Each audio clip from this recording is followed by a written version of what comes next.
Assalomu alaykum. O'zbekiston va dunyo yangiliklaridan boxabar qilish uchun sizlar bilan Surxon Baraka kanali. Qani boshladik. O'zbekistonda Ramazon hayiti 30-mart kuni nishonlanadi. Ramazon hayiti yakshanba kuniga to'g'ri kelishi munosabati bilan ushbu dam olish kuni 31-mart dushanba kuniga ko'chirildi. Barcha uchun yana bir bor dushanba kuni dam olish deb e'lon qilindi. Ehtiyot bo'ling. Men yo'lga chiqdim. Bahodir Jalolov Aleksandr Usyk bilan jang qilmoqchi. O'zbekistonlik 2 karra Olimpiya chempioni Bahodir Jalolov super og'ir vazn toifasida mutlaq jahon chempioni ukrainalik Aleksandr Usykka qarshi ringga chiqishni xohlayotganini ma'lum qildi. Bu haqda The Ring nashri xabar bermoqda. Menga 2-3 oy vaqt bering. Biroz shug'ullansam, Usyk va Anthony Joshua bilan birga jangga tayyor bo'laman. O'ylaymanki, bu qarama-qarshiliklar muxlislar uchun qiziq bo'ladi. Ular ham men kabi Olimpiya chempionlari hisoblanadi. Shuningdek, professional boksda ham katta yutuqlarga erishgan. Ehtiyot bo'ling, men yo'lga chiqdim, dedi Jalolov. Samarqandda yamada yalang'och cho'milgan bloger 10 sutkaga qamaldi.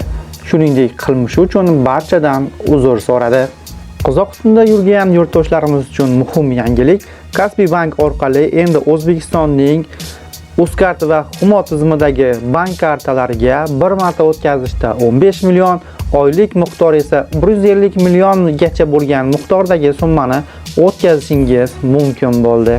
Yaponiyaning Shizuoka prefekturasi okrug sudi 47 yildan ortiq nohaq qamoqda o'tirgan va keyinchalik oqlangan 89 yoshli Evao Hakamataga taxminan 217 million yuan, taxminan bu dollarda 1.44 million dollar tovon to'lashga qaror qildi.